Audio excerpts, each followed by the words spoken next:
E aí o que a gente faz, galera? A gente precisa primeiro saber o que é o método científico e como que ele foi formado. Vamos lá então. O método científico consiste num conjunto de práticas. Então dá uma olhada aí.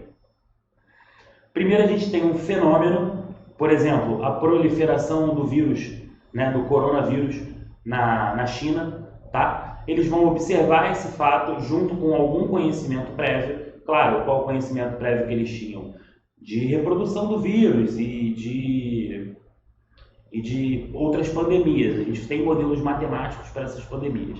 Então já tinham um conhecimento prévio. Opa, cara, foi mal.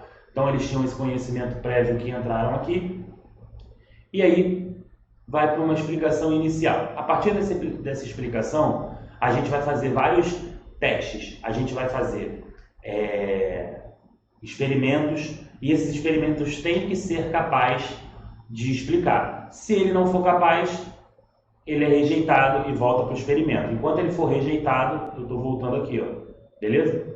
Eu estou voltando para novos conhecimentos, tranquilo? Agora, a partir do momento que ele é validado, então ele vem para cá, ó, pela explicação geral, então formando-se uma teoria, tá? Mas, a partir desse momento aqui, dessa formação de teoria, eu vou ter uma previsão sobre os fenômenos. Então, prestem atenção. Por exemplo, no norte dos Estados Unidos, existia um jacaré um pouco diferente lá. Acho que a mandíbula era um pouco diferente, eu não sei ao certo.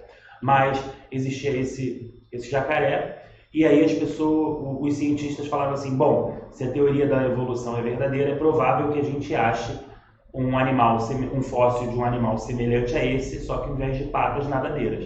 E foi lá e achou isso. E aí a lei da previsão, ela é importante, tá? Esses métodos, galera, eles são feitos exatamente para a gente não cair em erros. Por exemplo, criacionismo. O criacionismo não é uma teoria do criacionismo, porque criacionismo é criacionismo desde que a Bíblia foi escrita, né? E a Bíblia foi escrita há muito tempo atrás.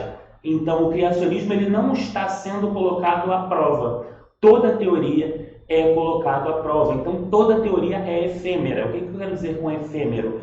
Toda teoria há de mudar. Tudo que é científico há de evoluir. Tudo que não é científico há de nunca mais evoluir. E a gente precisa falar disso e precisa saber a importância da ciência, exatamente porque, primeiro, a gente está num período de pandemia global e a ciência contribui fortemente com isso.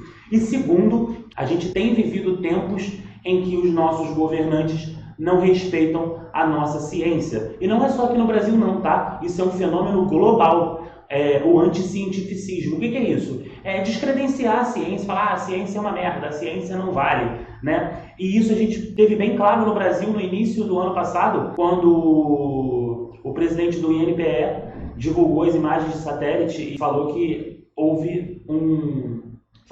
informou que existia um aumento muito grande no número de queimadas e que isso era grave e que o governo precisava agir. E aí, cara, a culpa nunca é do governo, a culpa nunca é do presidente, né? A culpa não é do presidente porque queimaram a Amazônia, a culpa não é do governador porque queimaram a Amazônia, a culpa não é de governante. Mas uma coisa foi diferente em todos os outros governos, porque, por exemplo, se a gente pensar um pouquinho antes, sei lá, vamos pegar os governos democráticos. Então, Fernando Henrique, depois Lula, depois Dilma, Temer e, por último, Bolsonaro. Então, vamos começar com Fernando Henrique. Fernando Henrique também teve um grande pico de queimada. Praticamente todos os presidentes, menos o Michel Temer, tiveram um grande pico de queimada. E aí, galera, quando eu estou falando disso, eu quero avaliar as ações do governo. Então, preste atenção. O Fernando Henrique, quando o INPE informou para ele, tá tendo queimada, o que ele fez? Ele agiu, ele aprovou leis, ele colocou os fiscais lá. E no Brasil, a nossa política ambiental é muito avançada, porque quem multa não é quem faz o teste para ver se quem examina as imagens para ver se está tendo queimadas. Quem multa é um órgão, quem faz o teste é outro. Isso dá uma confiabilidade muito grande às multas ambientais. Não há indústria da multa nas multas ambientais. Há pessoas que desrespeitam as leis e são informadas com as imagens de satélite o IBAMA é informado e assim ele multa essa pessoa, beleza? Então, o anticientificismo é esse descrédito na ciência. Quanto mais a ciência tiver descredenciada, mais situações como essa a gente vai ver. E aí, o presidente Bolsonaro, ao invés de agir como fez o FHC, como fez o Lula, como fez a Dilma, houve um pico de queimada. A culpa não é minha, a culpa não é do presidente, irmão, mas ele precisa agir.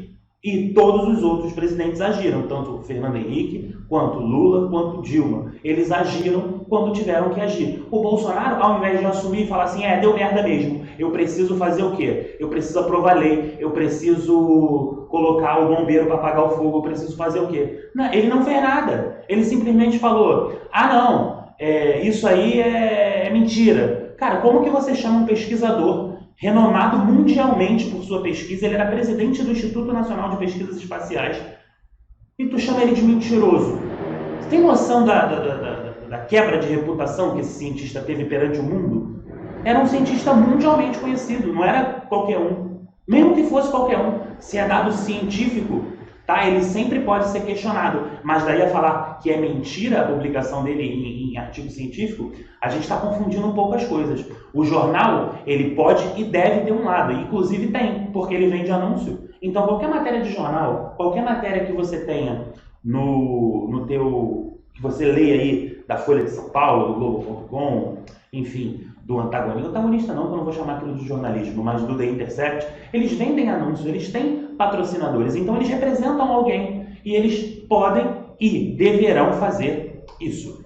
Tranquilo? Agora, voltando a falar aqui, o presidente, ele não pode, o que é algo científico, ele tem que ser questionado, mas não dá para falar que é mentira, porque um artigo científico ele precisa de uma argumentação, e uma argumentação referenciada com outros artigos científicos. Não é fácil você escrever um artigo científico. Então, é isso que a gente precisa, primeiro, colocar aí em mente, tá? Segundo, calma aí que eu minimizei a janela, gente. Foi mal, estou trabalhando com 50 janelas aqui, a vida dura. Olha lá. Basicamente, esse é o lema do nosso governo atual. É a anticiência acima de todos, é a teoria da conspiração. A gente viu o que ele fez na coletiva de ontem. O chefe da nação não sabe como usar uma máscara. E aí eu te convido a pensar o seguinte comigo. Eu não tô querendo que todo mundo saiba usar máscara. Não, todo mundo não tem que saber usar máscara. Mas pensa só, o chefe de uma nação, que o país está tendo uma epidemia, tá? Em decorrência de uma pandemia global, ele não coloca alguém ali para ensinar a todos os ministros e a ele próprio como se portar e como fazer para mostrar à população. Aí o que você viu foi um show de horrores. Então você pensa, se o presidente não contrata capacitação para ele mesmo, cara, muito pouco provável que ele vá capacitar qualquer que seja o profissional. E é por isso o ódio que essas pessoas têm da ciência, é por isso o ódio que essas pessoas têm das instituições públicas de ensino, que são as universidades, que me ensinaram tudo que eu sei, tá?